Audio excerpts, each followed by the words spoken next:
Certainly not the night I wanted tonight. You know, it's pretty disappointing. How do I explain it? The break of Pickpocket in the first turn was inevitable. Knowing he was going to make a break coming out of the gate was a horrible feeling. You know,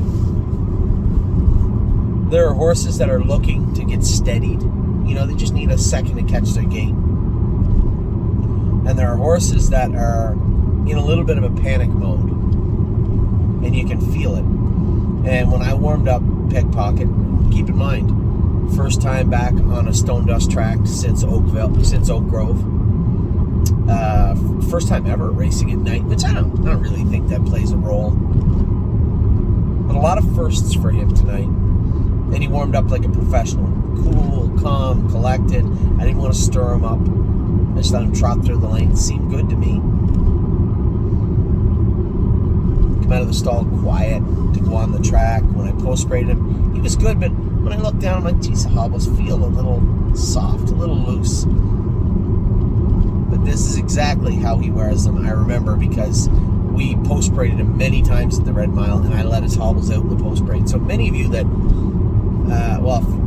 this doesn't really apply to horsemen because not many people do that. So when it comes to our horses, how do I explain this? You have the trotting hobbles that go back to the bike. Now, in the strap that goes around the cross piece of the bike, there's holes, like your belt. And you can change them. But they're usually changed in the paddock, right? You'll know that, okay, for instance, Pickpocket wears that particular bike in the longest hole in the bike.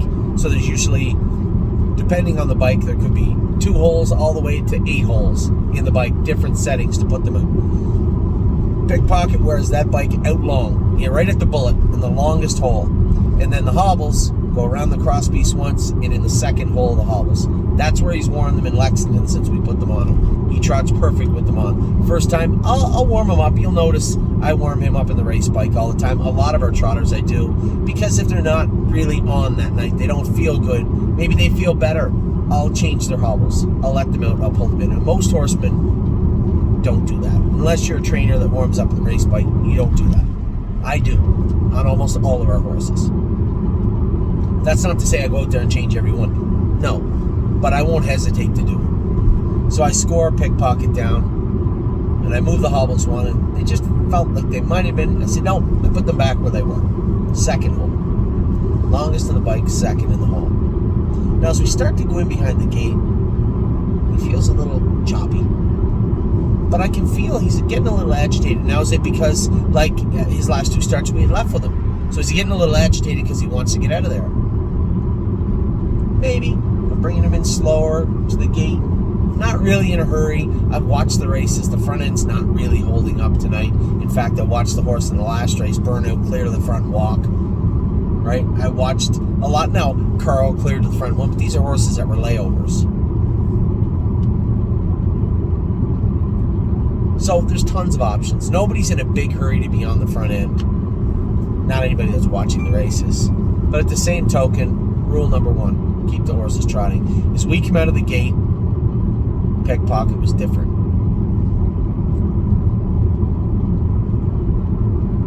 I'm watching Timmy. I'm watching Scotty. I'm watching Aki. I don't really have a ton of respect for Louis' horse. Although he's got speed, can he tangle with this bunch? I don't really care. I'm going to get away 4th. I'm going to be second over.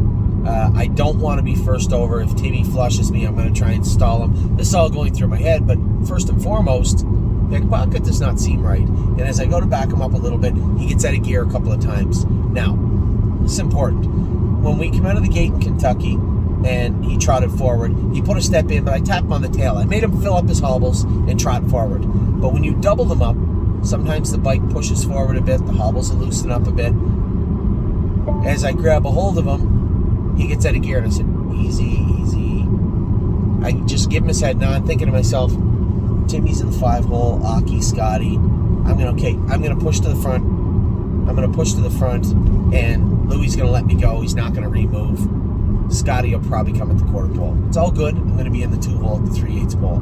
But as I start to come forward, he puts another step in, and then another step in. And now I can feel him start to panic a little bit. He just doesn't, now he's starting to get a little anxious. I know what's about to happen. There's nothing I can do about it. I see the turn coming. I know. He's not going through that turn. Best case scenario, he muscles through it, and Louis just looks over and says, I don't think so, which probably would have happened. Worst case scenario, he's about to make a break, and I'm almost certain he's about to make a break. That's a bad enough feeling in an overnight race.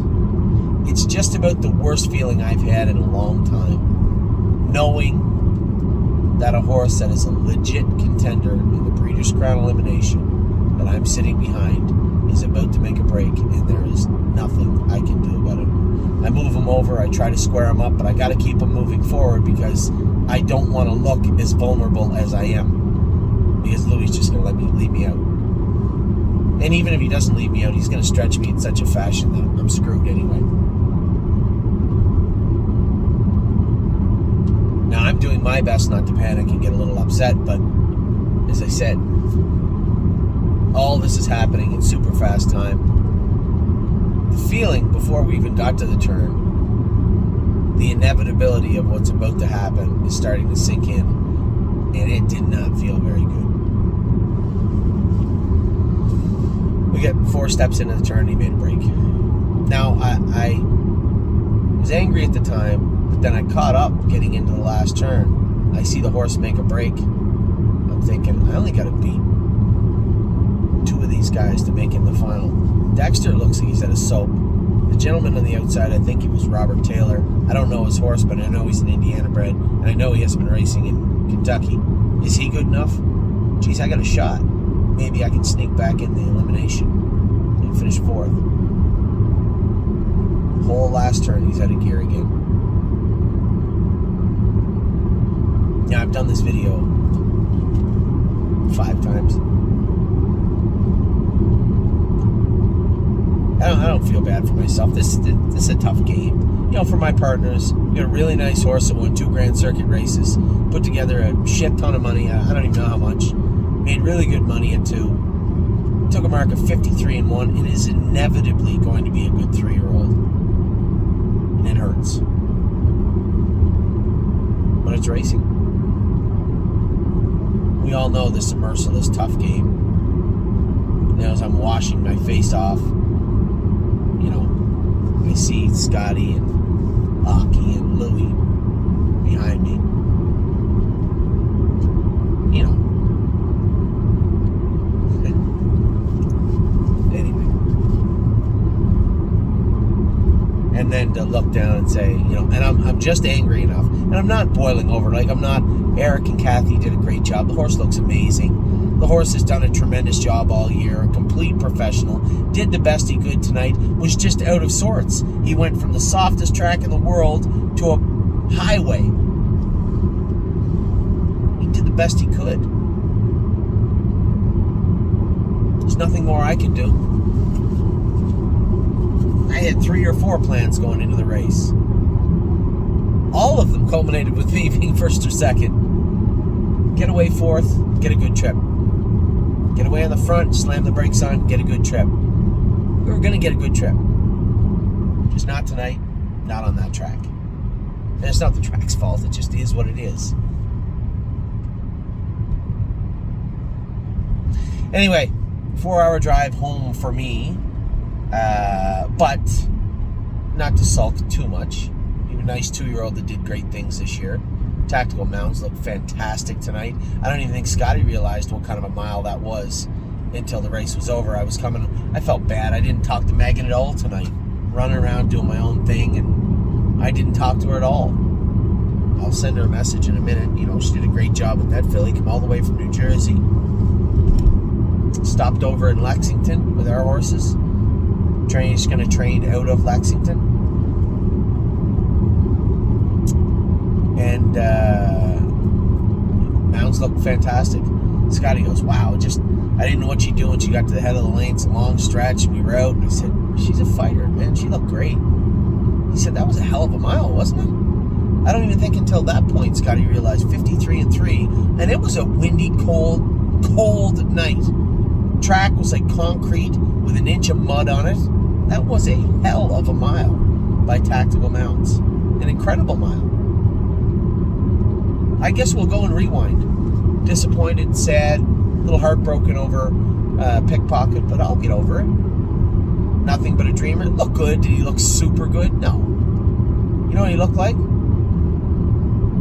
He looked like a layover. That was okay. That's what he looked like. And again, maybe James had him shut down the whole way down the lane. It doesn't matter. The horse won. Who cares? He won. So tonight, we raced 3. We had a breaker and 2 wins.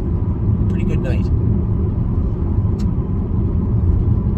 That's not true. Forgot about our girl swinging Senorita. She was 3rd. I got there, and the caretaker had said, she's been over on the wall kind of horsing quite a bit tonight. I said, yeah, that's not good. Usually, so we sent her down here as early as we could get her here. Was, I think, Tuesday morning. Not a very good shipper in swinging Senorita. And when I warmed her up, I could tell she was okay. But she was so good at the Meadows her last start. And which only makes me believe she's going to be better here her next start. I talked to Ronnie after the race. I said, she's all yours from here on in. I said, I won't be coming back to the state of Indiana for the rest of the year, I don't think. You can take it from here. You and Scotty, have at it. So, got away good, followed, did what she could. But I suspect I talked to Ron Burke quite a bit. We warmed up beside each other, and I talked to him after, and he said, the girl said she was horsing a little bit. I said, yeah. He goes, you think she'd tie up? And I said, oh, I don't think she'd tie up. I know she'd tie up.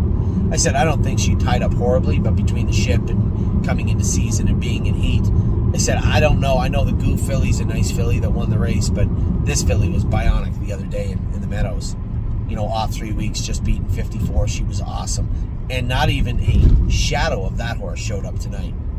But I will tell you this. I've seen both versions. I've seen them intertwine and work together, and she'd be great one week and poor the next week.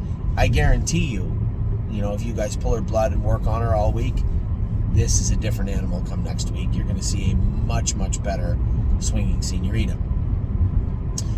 So a 3rd with her when she was not in good sorts. Pretty good mile. Went back to the afternoon. Very happy with... I'll end with the one that disappointed me a little bit. Atlas Hanover was great. You guys saw the race. Got locked in. Didn't get out. But had some pop on the end of the mile. Which is good. He's not known for his pop on the end of the mile. Happy with the way he raced. I was very happy with him. Thought Delicious Stone raced good. He needed room, but he would have given him the room. He had a little more jam to him in the 3rd quarter. He said he thought his hobbles were a little bit tight. Probably were. I told Tim last week, I think they can almost come off. You'll likely see us remove them at some point in the near future. Maybe next week, maybe not. We'll see. And then the only horse that really disappointed me, Steel Cowboy. Can't get this guy raced every week because he's not PA owned or bred. There's another 2-week gap. Then it was 6 weeks. It's just one thing after another with this guy. And as I said to Tim, racing this horse and trying to get him into race mode when he looks like that is not helpful for anybody. He said, so we're going to have a little hard reset. Turn him out in the field. So Steel Cowboy's gone to the field. He'll stay in the field for 6 weeks, 5 weeks, 6 weeks. We'll bring him back and race him all winter.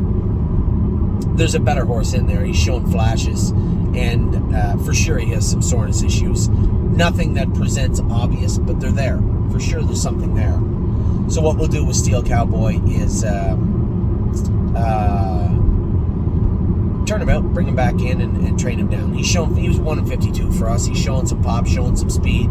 He's to a point right now where maybe he doesn't really know if he wants to be a horse or a good horse. Let's not push him over that cliff. Turn him out, bring him back. We have lots of time. The great thing about us and the great thing about many of you is you've learned, if you have some patience and treat the horses good and do what's best for them, it usually comes back, usually is reciprocated at some point, and you've seen it time and time again. So we're going to do right by Steel Cowboy, give him some time off and bring him back. But yes, his race was disappointing today. I could give you a number of valid or invalid excuses as to why he didn't race good, but at the end of the day, he didn't. He's going into the field. So a pretty, I don't want to say upsetting, it's saddening. I felt bad for the horse, and for a horse that's been so competitive and raced so well his last two, to have to go out and race on a track that was just so different than what he's been used to all summer long. That transition did not go well tonight, and it is a little saddening. So, anyway, with that, I'll let you go. I have 4 and a bit hours ahead of me, and lots of time to think about what's next. But there's no what's next for Pickpocket. That was it for him. He's off to the field right away. Eric's going to make some calls. Maybe Kentuckiana, maybe Peninsula, I don't know, but wherever he ends up, it'll be somewhere nice, somewhere a little bit warmer, somewhere where he can relax, because the horse earned it. He had a wonderful year and did a lot of good for the stable.ca. So with that, I'll let you go. I hope you guys had a good night. For my partners in Pickpocket, still got a nice colt, and he'll bounce back next year. For everybody else, pretty decent day at the office. Take care.